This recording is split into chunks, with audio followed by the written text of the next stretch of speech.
Chief Minister Conrad K Sangma today inaugurated the NEC-funded Building RUSA-funded infrastructure and approach road to the College of Teacher Education (PGT) at Shillong. The function was also attended by Deputy Chief Minister Prestone Tynsong and Commissioner and Secretary of Education Dr. BDR Tiwari.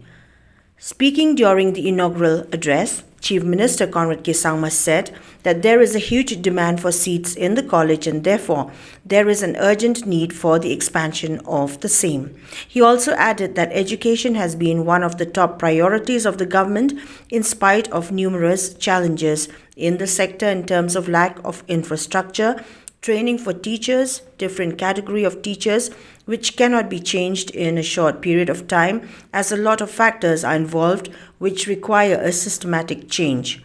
Sangma urged upon the college to continue to focus on compassion, professional excellence and ethically sound teachers, which are crucial aspects of teacher training to achieve the ultimate object of producing responsible and productive citizens, which is also the larger goal of the government of Meghalaya.